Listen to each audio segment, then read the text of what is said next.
Hello everybody, आज अपन discuss करने वाले हैं ऑडिट। ऑडिट क्या होता है? ऑडिट सिंपल वर्ड्स में समझो तो इसका मतलब होता है चेकिंग। चेकिंग किस चीज़ की? फाइनेंशियल इन्फॉर्मेशन की। चेकिंग किस चीज़ की? फाइनेंशियल इन्फॉर्मेशन की। It is an independent examination, independent checking of किसकी? फाइनेंशियल इन्फॉर्मेशन की, of any entity whether profit oriented और not, irrespective of its size और legal form. When such examination, मतलब आपका एम क्या होता है? To express an opinion. क्या करना होता है आपको? एक्सप्रेस करना होता है ओपिनियन। एक बार मेरे साथ वापस रिपीट करें। इंडिपेंडेंट एग्जामिनेशन ऑफ किसका? Financial information of any entity, profit oriented और not, irrespective of its size और legal form. When such examination, अपना एम क्या है? To express an opinion. ठीक है। ऑब्जेक्टिव क्या है? दो ऑब्जेक्टिव है एज पर ऐसे 200 टू ऑब्टेन रीजनेबल एश्योरेंस। कैसा एश्योरेंस? रीजनेबल एश्योरेंस किस चीज़ का? कि financial statements as a whole are free from material statement और नॉट। और अगर financial statements free from material statement है कि नहीं, उससे क्या होगा? आप उस पर रिपोर्ट करोगे। क्या रिपोर्ट करोगे? कि कैसे रिपोर्ट करोगे? जैसे एसएस ने बता रखा है, टू कम्युनिकेट द फाइंडिंग्स, जो भी आपको गलतियां मिली है कैसे रिपोर्ट करोगे? To report on the FS and communicate the findings as required by the SS. ठीक है। Next, nature of auditing. Nature means आपके क्या फीचर्स है ऑडिटिंग में, अपन क्या करते हैं, फीचर्स क्या है, कैरेक्टरिस्टिक्स क्या है, इसको आप लर्न कर सकते हो। सिवर, SIVER, जैसे सिल्वर होता है ना, सिल्वर में सिर्फ एल नहीं है, SIVER, S systematic and scientific examination of books of account. Systematic and scientific examination. Systematic क्यों? आप रैंडमली कोई भी डॉक्यूमेंट जाके चेक नहीं करते हो। एक पूरा प्रोसेस होता है ऑडिट में कि सबसे पहले आप एंगेजमेंट लेटर साइन करते हो। एंगेजमेंट लेटर साइन करने के बाद आप अंडरस्टैंड करते हो बिजनेस को, उसके रिस्क आइडेंटिफाई करते हो, इवेल्युएट करते हो कंट्रोल्स को, फिर उसके बाद ऑडिट प्रोसेस परफॉर्म करते हो। मतलब एक पूरा प्रोसेस होता है ऑडिट प्रोसेस परफॉर्म से। ऑडिट एविडेंस ऑब्टेन करते हो, फिर उस पर on the basis of audit evidence आप ओपिनियन देते हो। तो ये पूरा एक प्रोसेस है, रादर देन आप कोई भी रैंडमली जाके कोई भी आप डॉक्यूमेंट चेक नहीं कर सकते हो। इस वजह से systematic and scientific examination of books of account. Next, I stands for independent person. Audit कौन करता है? एक इंडिपेंडेंट पर्सन कर सकता है, body of person, body of मतलब ग्रुप ऑफ पर्सन्स और एक सिंगल पर्सन जो इंडिपेंडेंट है। आई से एक और है inspect, compares, checks, reviews and scrutinise vouchers. आप क्या करते हो? यहाँ आप चेक करते हो, रिव्यू करते हो, इंस्पेक्ट करते हो। क्या करते हो? कि किस चीज़ का करते हो? वाउचर्स, रिकॉर्ड्स, MOA इन सब का इंस्पेक्ट करते हो।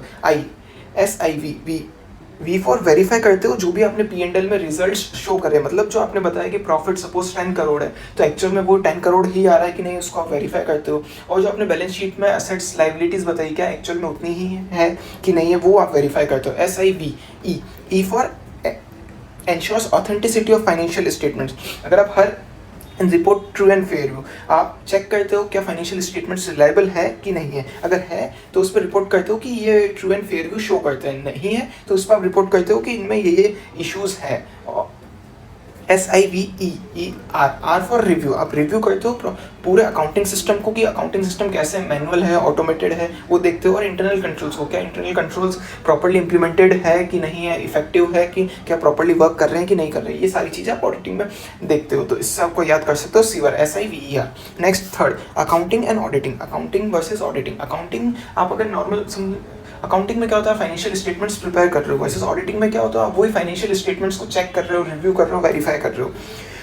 अकाउंटिंग में आप कोई भी ओपिनियन नहीं देते हो, वर्सेस ऑडिटिंग में ओपिनियन देते हो। अकाउंटिंग में अकाउंटेंट कोई भी थर्ड पार्टी को लाइबल नहीं होता है, बट ऑडिटर में अगर उसने कोई भी नेग्लिजेंट करा है, उसने अपने ओपिनियन गलत दे दिया है और अपने जो उसको ऑडिट प्रोसेस परफॉर्म करने तो उसने सही से परफॉर्म नहीं करे, तो थर्ड पार्टी के लाइबल होगा। अकाउंटेंट सिर्फ मैनेजमेंट को रेस्पॉन्सिबल होता है, वर्सेस ऑडिटर को अपॉइंट करते हैं शेयर होल्डर्स, तो वो उसको थर्ड पार्टी को लाइबल होता है। Auditing and accounting. अकाउंटिंग में आप क्या चीज़ फॉलो करते हो? इंड AS के अकॉर्डिंग आप अकाउंटिंग करते हो, जबकि ऑडिटिंग होती है ऐसे स्टैंडर्ड्स ऑन ऑडिटिंग के अकॉर्डिंग। ठीक है। सो ये कुछ डिफरेंसेस है, एक बार आप गो थ्रू कर लेना। Next, audit versus investigation. Audit तो क्या हो गया? रूटीन चेकअप हो गया, नॉर्मल हेल्थ चेकअप आप जैसे करवाते हो कि बॉडी का फुल बॉडी आप चेकअप करवा रहे हो, तो उसको आप ऑडिट मतलब एक रूटीन ट्रांजेक्शन हो गया। बट इन्वेस्टिगेशन क्या हो गया? एक स्पेशल पर्पस। फॉर एग्जाम्पल, अगर आपके टीथ पेन हो रहा है तो आप डेंटिस्ट के पास जाओगे टू ट्रीट दैट। अगर आपका हार्ट में कुछ आपको पेन हो रहा है तो आप कार्डियोलॉजिस्ट के पास जाओगे। मीन्स एक स्पेशल पर्पस, वो कुछ कंडीशंस हो तभी आप करवाते हो इन्वेस्टिगेशंस। ऐसा नहीं है कि आप रैंडमली गए, आप टीथ चेक करवा लिया, ऐसे नहीं। आप बॉडी रूटीन चेकअप करवाओगे तो उसको ऑडिट, मतलब ऑडिट हर साल करवानी होती है, बट इन्वेस्टिगेशन एक जब special purpose, special condition arise होती है तभी होता है वो। So audit is a routine exercise versus investigation is a special purpose exercise. Audit में अपना ऑब्जेक्टिव क्या होता है? अपन ओपिनियन देते हैं, जबकि इन्वेस्टिगेशन में अपन फाइंडिंग्स ढूंढते हैं। जैसे अगर टीथ खराब हुआ आपका तो आप ढूंढते हो कि कौन कौन सा टीथ खराब हुआ, कहाँ कैविटी हो गई। सो बेसिकली अगर हार्ट में हुआ तो कहीं आपकी ईसीजी करवाएंगे, देखते हैं कहीं आपका कोई ब्लॉकेज तो नहीं है वेन्स वगैरह में, तो बेसिकली एक स्पेशल पर्पस होता है। सिमिलरली बिजनेस में इन्वेस्टिगेशन कब होती है, सपोज कभी कोई लगता है कि किसी रेगुलेटर को लगता है कि इस कंपनी में फ्रॉड है तो वो इन्वेस्टिगेशन करवा सकता है, या फिर ऐसा है कि अगर आपको किसी बिजनेस में इन्वेस्ट करना है तो उससे पहले आप इन्वेस्टिगेट करवा सकते हो उस बिजनेस को कि एक्चुअल में जो फाइनेंशियल स्टेटमेंट्स है वो सही है कि नहीं है। ऑडिट में तो क्या होता है, हर ईयरली होता है तो एक पीरियड फिक्स होता है, पर्टिकुलर पीरियड, बट इन्वेस्टिगेशन में ऐसा कोई पीरियड फिक्स नहीं होता है। आप चाहो तो कोई भी पीरियड ले सकते हो। जैसे फॉर एग्जाम्पल अगर कोई इन्वेस्टमेंट करना होता है तो जनरली 3 ईयर्स के फाइनेंशियल्स चेक करते हैं। ऑडिट हर साल होता है वर्सेस इन्वेस्टिगेशन जब नीड अराइज होती है तभी होता है। ये पर्टिकुलर पीरियड से रिलेटेड होता है, ये कोई मल्टीपल पीरियड्स होते हैं। इसके अंदर अपन रिजल्ट्स जो आते हैं ना ओपिनियन देते हैं, वर्सेस इसमें findings upon results in investigation report with findings, क्या इश्यूज मिले वो फाइंडिंग्स देते हैं। ठीक है। ऑडिट में वाइड होता है बिकॉज जैसा फुल बॉडी चेकअप करवा रहे हो तो आपका फुल बॉडी का स्कोप वाइड हो गया ना, जबकि इन्वेस्टिगेशन में टीथ पेन हुआ तो सिर्फ टीथ ही है तो आपका स्कोप लिमिटेड होता है। ठीक है, ये डिफरेंसेस एक बार आप गो थ्रू कर लेना। नेक्स्ट है स्कोप। आपको कितना डीप में जाके चेक करना है, आपका स्कोप क्या है। फॉर एग्जांपल सपोज जैसे आपके क्वेश्चन बैंक में 50 क्वेश्चंस है, बट टीचर ने बोला कि आपको सिर्फ 10 क्वेश्चंस करके आना है, तो नेक्स्ट डे जब टीचर आपका होमवर्क चेक करेंगे तो वो आपके सारे 50 क्वेश्चंस चेक नहीं करेंगे, सिर्फ वो 10 क्वेश्चन से चेक करेंगे। मीन्स वो स्कोप लिमिटेड हो गया। नो डाउट एरिया काफ़ी बड़ा है, बट एक स्कोप डिसाइड हो गया कि द एक्सटेंट ऑफ वर्क जो आपको चेक करना है, एक्सटेंट ऑफ वर्क जो आपको एक्चुअल परफॉर्म करना है, ये कैसे डिटरमाइन होता है, 3 थिंग्स से डिफाइन होता है। फर्स्ट, टर्म्स ऑफ एंगेजमेंट, जो आपने एंगेजमेंट लेटर साइन करा था उसमें जो आपने रेस्पॉन्सिबिलिटीज ड्यूटीज मेंशन करी थी वो क्या स्कोप है, क्या ऑब्जेक्टिव है, उससे डिफाइन होगा। Second, requirement of relevant legislation. अगर लॉ बोलता है कि आपको सपोज 2 पीरियड्स का या फिर 1 ईयर का फाइनेंशियल स्टेटमेंट्स चेक करना है तो जो भी लॉ ने बोला है उसके अकॉर्डिंग डिसाइड होगा। Third, pronouncement by ICA. Pronouncement means जो स्टैंडर्ड्स ऑन ऑडिटिंग जो आईसीए ने इश्यूज करे हैं, एसएस जो वो क्या बोलता है उसके अकॉर्डिंग स्कोप डिसाइड होता है। Next, factor affecting the scope. कौन कौन से फैक्टर्स है जिनसे स्कोप अफेक्ट होता है। जैसे साइज ऑफ द ऑर्गेनाइजेशन, छोटी ऑर्गेनाइजेशन है तो उसका स्कोप लिमिटेड होगा, बड़ी ऑर्गेनाइजेशन है तो स्कोप बड़ा हो सकता है। लीगल फॉर्म, कंपनी है, पार्टनरशिप है, प्रोप्राइटरशिप फर्म है, किस टाइप की ऑर्गेनाइजेशन है उस पर भी डिपेंड करेगा। पर्पस ऑफ ऑडिट, आपका बेसिकली एम क्या है बिहाइंड के, आपको कॉस्ट रिकॉर्ड्स चेक करवाने तो कॉस्ट ऑडिट होगा। आपका बेसिकली एम क्या है, अगर सेक्रेटरी कंप्लायंस आपको चेक करवाना है तो सेक्रेटरियल ऑडिट होगा, आपको books of accounts financial check करवाने हैं तो स्टैट्यूटरी ऑडिट होगा। तो बेसिकली आपको पर्पस ऑफ ऑडिट क्या है। Agreement between auditor and owner, agreement between auditor and owner जो आपने एंगेजमेंट लेटर साइन करा था उसमें भी स्कोप डिसाइड होता है तो उससे भी अफेक्ट होगा। Next, accounting system. Accounting system whether आपका अकाउंटिंग सिस्टम मैनुअल है कि ऑटोमेटेड है उससे डिपेंड करेगा कि आप books of accounts physical maintain कर रहे हो कि आप इलेक्ट्रॉनिक रिकॉर्ड्स जैसे टैली या सैप में मेंटेन कर रहे हो, उससे इफेक्ट पड़ेगा। पब्लिश गाइडलाइंस एंड एसेस क्या बोलते हैं उससे इफेक्ट आएगा। रिलेवेंट लॉज क्या है आपके कंट्रीज में and legal decisions on different cases. So these are the things जिससे आपका स्कोप अफेक्ट करेगा। Next, basic principles governing an audit. आपको कौन कौन से प्रिंसिपल्स है, कौन कौन से रूल्स है आपको फॉलो करने हैं while doing the audit. First, integrity, objectivity, independent. ये आप बेसिकली पूरा लर्न कर सकते हो इससे copied, COPIED। C stands for confidentiality, O objectivity, I this, S documentation, planning, evidence, I conclusion and.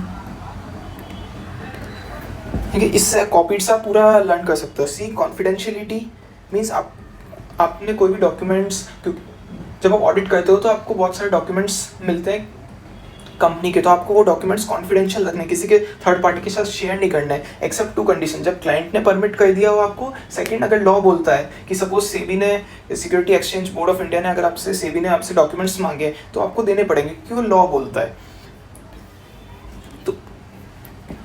आपको जो भी डॉक्यूमेंट्स आपको मिले, जो भी इन्फॉर्मेशन मिली है वो आपको कॉन्फिडेंशियल रखनी है, किसी के साथ भी शेयर नहीं करनी है। ओ स्टैंड्स फॉर ऑब्जेक्टिविटी। जब आप ऑडिट कर रहे हो तो आप अनबायस्ड होने चाहिए हो, ऐसा नहीं है किसी के, आप अनबायस्ड होने चाहिए हो। C is audit conclusion report. P planning, आप जब ऑडिट परफॉर्म करते हो प्रॉपर प्लान प्रिपेयर करते हो एंड देन ऑडिट परफॉर्म करते हो। PII stands for integrity and independence. आप हॉनेस्ट होने चाहिए और ट्रूथफुल होने चाहिए एंड इंडिपेंडेंट होने चाहिए। आप अपने decisions on the basis of documents जो आप चेक कर रहे हो उसी के बेसिस पे होना चाहिए, किसी से इन्फ्लुएंस नहीं होने चाहिए आप, उसको इंडिपेंडेंस हो। COPI internal control. During the audit आप इवेल्यूएट करते हो इंटरनल कंट्रोल्स को, अकाउंटिंग सिस्टम्स को चेक करते हो कि क्या जो इंटरनल कंट्रोल्स एक्चुअल में सिस्टम कंपनीज ने इंप्लीमेंट कर रहे हैं क्या वो प्रॉपर्ली फंक्शन कर रहे हैं कि नहीं कर रहे हैं, क्या सफिशिएंट इंटरनल कंट्रोल्स इंप्लीमेंट कर रखे हैं नहीं कर रखे हैं, वो आप चेक करते हो। COPIE E stands for evidence. During the audit आप एविडेंस ऑब्टेन करते हो। D for documentation. जो भी आप ऑडिट प्रोसेस परफॉर्म करते हो, ऑडिट एविडेंस ऑब्टेन करते हो, वो आपको प्रॉपर्ली डॉक्यूमेंट करना है। So this and last is work perform by others. जो भी अगर आप किसी फॉर एग्जाम्पल इंटरनल ऑडिटर ने कोई वर्क परफॉर्म करा, आप उसको यूज़ कर रहे हो, सो आपको SS 610 प्रॉपर्ली फॉलो करना है। आपको इंश्योर करना है कि जो पर्सन ने वर्क परफॉर्म करा वो कॉम्पिटेंट था, स्किल्ड था। ऐसा तो नहीं है वही पर्सन जिसने वर्क परफॉर्म करा नॉलेजेबल नहीं था एंड आप उसका वर्क यूज़ कर रहे हो, उसने ही जो वर्क परफॉर्म करा वो गलत परफॉर्म करा है, सो ऑटोमेटिकली आपके वर्क पे भी इफेक्ट आएगा। सो आपको ये इंश्योर करना है कि अगर आप किसी पर्सन का वर्क यूज़ कर रहे हो, सो ही मस्ट हैव, उसने अपना वर्क प्रॉपर्ली परफॉर्म करा है। So copied. Next, objectives of auditing. अगर ऑब्जेक्टिव्स एज पर ऐसे 200 पूछा है तो आपको ये मेंशन करना है ये दोनों ऑब्जेक्टिव्स। हाउएवर सिर्फ पूछा है कि what are the objectives of auditing, तो आपको ये तीनों मेंशन करना है। और स्पेसिफिकली अगर कुछ पूछा है कि सोशल ऑब्जेक्टिव क्या है, सेकेंडरी ऑब्जेक्टिव क्या है, प्राइमरी ऑब्जेक्टिव, देन आपको इंडिविजुअल मेंशन करना है। So let's start objectives of auditing. So primary objective क्या है, आपको ओपिनियन देना है फाइनेंशियल स्टेटमेंट्स में, उनकी एक्यूरेसी देखने की, वेदर फाइनेंशियल स्टेटमेंट्स रिलायबल है कि नहीं है। सेकेंडरी ऑब्जेक्टिव क्या है, ड्यूरिंग द, क्योंकि आप ऑडिट प्रोसेस परफॉर्म करते हो, ऑडिट एविडेंस ऑब्टेन करते हो, तो ड्यूरिंग दैट आप में कुछ एरर्स है वो भी आपको आइडेंटिफाई होगी, फ्रॉड्स है वो भी आपको मिल सकते हैं। सो आपको detection and prevention of fraud and errors it is your secondary objective. And report irregularities, आपको जो भी मिसस्टेटमेंट्स इरेगुलरिटीज मिली है या नॉन कंप्लायंस मिली है वो आपको मैनेजमेंट को, शेयर होल्डर्स को रिपोर्ट करना है। थर्ड, सोशल ऑब्जेक्टिव क्या है, protect the interest of shareholders. क्योंकि shareholders day to day work में इन्वॉल्व नहीं होते, तो दे आर नॉट अवेयर कि अगर कोई कंपनी में फ्रॉड हो गया या एरर्स से फाइनेंशियल स्टेटमेंट्स को मैनिपुलेट कर रखा है, तो दे आर नॉट अवेयर। सो आपको इंश्योर करना है जो भी फाइनेंशियल स्टेटमेंट्स है वो करेक्ट हो, जिससे क्या होगा, शेयर होल्डर्स का इंटरेस्ट प्रोटेक्ट होगा। Next, check on tax evasion, because government rely करती है जो भी ऑडिटेड फाइनेंशियल्स है उन पर रिलाई करती है, तो अगर ऑडिटेड फाइनेंशियल स्टेटमेंट्स प्रॉपर होंगे तो ऑटोमेटिकली जो कंपनीज ने टैक्स पे करा है वो करेक्ट आएगा। So check on tax evasion, ऐसा तो नहीं है कि कंपनी कोई टैक्स छुपा रही है। Third, prevent capital erosion. Fourth, fair remuneration to workers. Fifth, reasonable price to customers, fair compensation to workers and compliance with CSR obligation. जैसे कुछ कंपनीज पे CSR obligations, so this is our social objective. Next, advantages of audit करवाने के क्या advantages है। So basically इसको 4 parts में divide करा कि लीगल पर्सपेक्टिव से अलग एडवांटेजेस है, मैनेजमेंट से अलग है, एक्सटर्नल पर्सपेक्टिव से अलग है ना, अदर एडवांटेज। अगर एग्जाम्स में से पूछते हैं कि व्हाट आर द एडवांटेजेस और सिग्निफिकेंस ऑफ ऑडिट, तो आपको ये सारे मेंशन करना है। सारे में से अगर सपोज 7 मार्क्स का है तो एटलीस्ट 7 पॉइंट्स मेंशन करने हैं आपको। उसमें आप हेडिंग्स नहीं देना है आपको, बट अगर स्पेसिफिकली पूछता है कि फ्रॉम लीगल पर्सपेक्टिव क्या है या मैनेजमेंट पर्सपेक्टिव क्या है, तो आपको इंडिविजुअल वो पॉइंट्स मेंशन करना है। So let's start, what are the advantages of audit from legal perspective. Income tax acceptance, क्योंकि जो इनकम टैक्स अथॉरिटीज़ है वो भी आपके जो ऑडिटेड फाइनेंशियल स्टेटमेंट्स को है वो ही एक्सेप्ट करती है। सिंपल फाइनेंशियल स्टेटमेंट्स में क्योंकि फ्रॉड होने के चांसेस रहते हैं, एरर्स होने के चांसेस रहते हैं, सो हो सकता है कि कंपनी को टैक्स इवेट करना हो, टैक्स छुपाना हो, कम पे करना हो, तो वो अपना प्रॉफिट रिड्यूस करे। इस वजह से जो इनकम टैक्स अथॉरिटीज़ है वो सिर्फ ऑडिटेड फाइनेंशियल्स पर रिलाई करती है। तो income tax acceptance. Next, easier borings. अगर आपको लोन लेना होता है तो banks generally audited financial statement से डिमांड करती है, तो अगर ऑडिटेड रहता है तो इजीली आपको लोन मिल जाता है। इंश्योरेंस क्लेम्स सेटल करने में बेनिफिशियल रहता है, इजीली रहता है, because they act as a proof की वॉट एवर द अमाउंट और whatever the information that उसके अंदर प्रेजेंट है वो करेक्ट है, ट्रू है। बैंक्रप्सी मैटर्स, अगर बैंक्रप्सी में भी मैटर्स में भी ऑडिटेड फाइनेंशियल्स यूज आते हैं। नेक्स्ट, मैनेजमेंट के perspective, early detection of fraud और एरर्स। क्योंकि सपोज मैनेजमेंट से गलती से, अकाउंटेंट से कुछ एरर हो गया या फिर गलती से कुछ मिस्टेक हो गई, तो वाइल जब ऑडिट करते हो तो आप एरर्स और फ्रॉड्स भी आपको आइडेंटिफाई होते हैं, तो दिस हेल्प्स कि मैनेजमेंट वो डिटेक्ट, जो मैनेजमेंट से ओवरलुक हो गया था but still auditor has identified, तो this helps in detection of fraud and errors. Next, moral check on employees. Moral check on employees, employees को ये डर रहता है कि कहीं हमने कुछ मिस्टेक करी या कुछ फ्रॉड करा, तो auditor will review the financial statements, तो वो इंश्योर करते हैं कि कोई भी एरर्स या फ्रॉड्स नहीं हो। Moral check on employees. Next valuable management advice.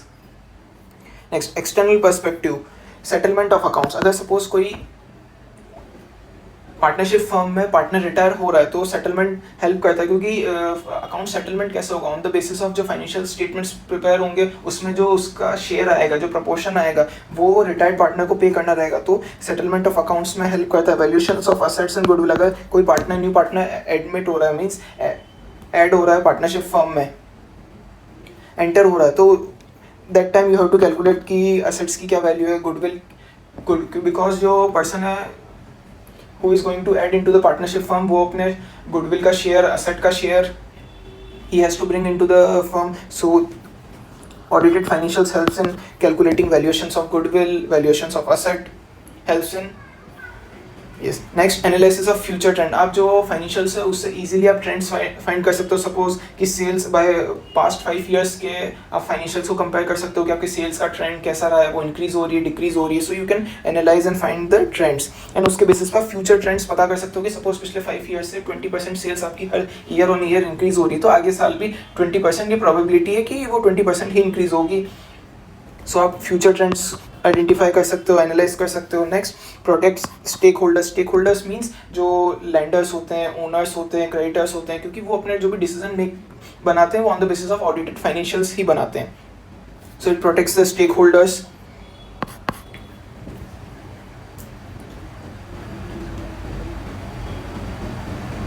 Because अगर फाइनेंशियल स्टेटमेंट्स कुछ भी मैनिपुलेटेड रहेंगे तो उनके लॉस होने के चांसेस है कि सपोज कंपनी में सेल्स नहीं हो रही बट स्टिल मैनेजमेंट ने सेल्स तो हो रही है 1 करोड़ की, बट मैनेजमेंट बता रहा है उसको 100 करोड़ सेल्स इन्फ्लेट कर रहा है। तो जब इन्वेस्टर्स अपना डिसीजन बनाता है वो तो 100 करोड़ के बेसिस अपना डिसीजन बनाएगा, बट एक्चुअल में सिर्फ जो सेल्स हो रही है 1 करोड़ हो रही है, तो ऑटोमेटिकली जब वो फैक्ट बाहर आएगा तो ऑटोमेटिकली जो इन्वेस्टमेंट प्राइस है वो सडनली, जो उसका इन्वेस्टमेंट है सडनली फॉल कर जाएगा।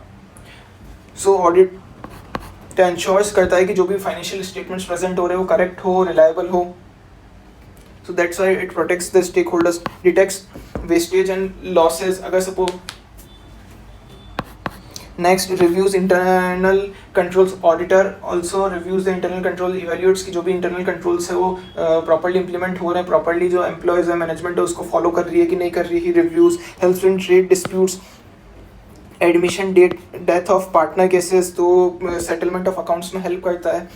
गवर्नमेंट असिस्टेंस, लाइसेंसिंग ग्रांट्स, तो कितने सारे governments grants are depending upon कि कंपनी का टर्नओवर क्या है। कभी केसेस होते हैं कंपनी का टर्नओवर क्या है, कंपनी का प्रॉफिट, वेदर कंपनी प्रॉफिटेबल है कि नहीं है। So it also helps in that as well to finding the cases. Next limitations of audit.